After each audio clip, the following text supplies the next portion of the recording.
Hey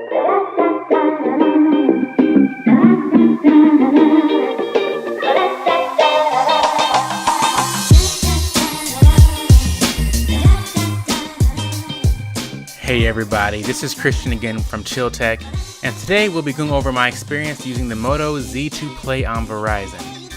Now this phone is intended to give you extra hours of playtime, as well as work with the Moto mods. At the end, I'll let you know who I think this phone is for, and if it's a good buy. Alright, let's jump right in. Okay, so let's get the basics out of the way, and then we'll talk about how that translated into my actual experience.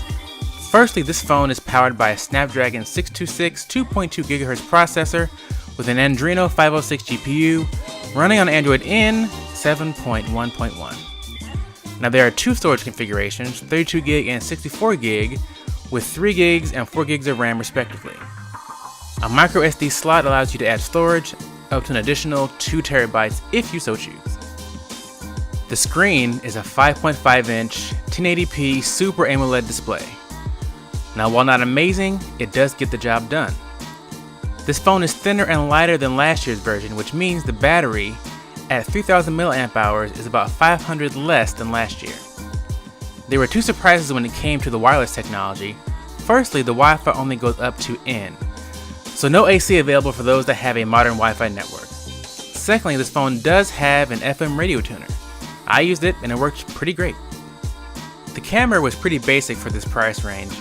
In the rear you have a 12 megapixel camera that allows for video recording up to 1080p at 60 FPS and 4K at 30 FPS. The front camera is 5 megapixels and will get you video up to 1080p at 30 frames per second.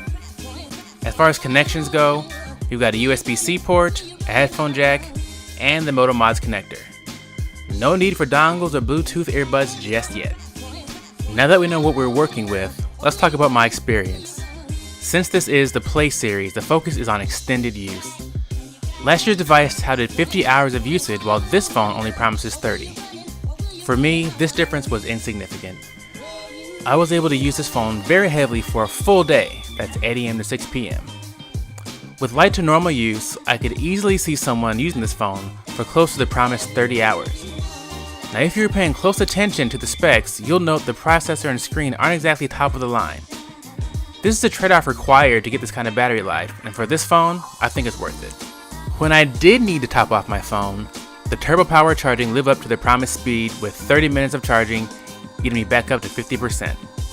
As usual, this does cause the device to get a bit warm, but it didn't explode. The second area where this phone really shines and is somewhat unique is the software. For the most part, you get a stock Android experience, which for me is a huge plus. In part, this means that updates should flow more quickly, and you get an experience very close to exactly the way Android was designed to be used. Also, without heavy skins to weigh it down, it allows the device to operate very smoothly given the processing power. Where Motorola has decided to step in and offer additional flourishes, it seems to always be helpful and welcomed. I find that after I'm finished reviewing a Motorola device, I'm always missing these tiny gestures. Waving your hand across the screen allows you to quickly see your lock screen without the need to actually touch the phone.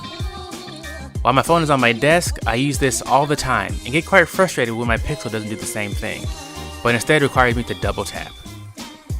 When I'm navigating a dark house or trying to find something beside my bed at night, that chop gesture saves the day and turns on my flashlight. Simply chop again and it's back off. The last one that I use, though not very often, is the twist for the camera. Since the camera isn't all that great, I didn't take too many pictures, but when I did, the twist was very handy. The last thing that makes this phone unique and could be a selling point is the fact that it's compatible with Moto mods. These mods are peripherals that magnetically attach directly to the back of the phone. At first it seemed rather gimmicky, but if that's your thing and you're invested in actually using them, it can be a great experience. I was able to test both the JBL Soundboost 2 speaker and the Moto Turbo Power Pack.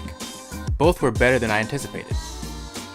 The Turbo Power Pack effectively doubles your capacity with an additional 3490 mAh of power.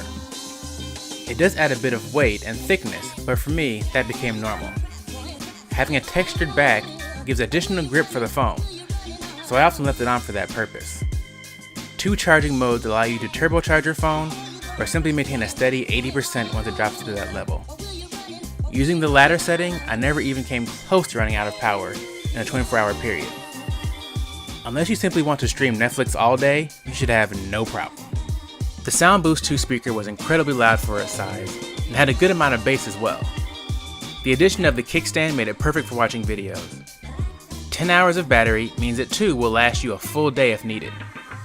Both of these mods use USB-C, so you don't need any additional cables. You may however need a purse or a man bag if you want to carry these around, and especially if you want some of the other mods available, such as the Hasselblad True Zoom or the Moto Gamepad. So as promised, who is this device really for?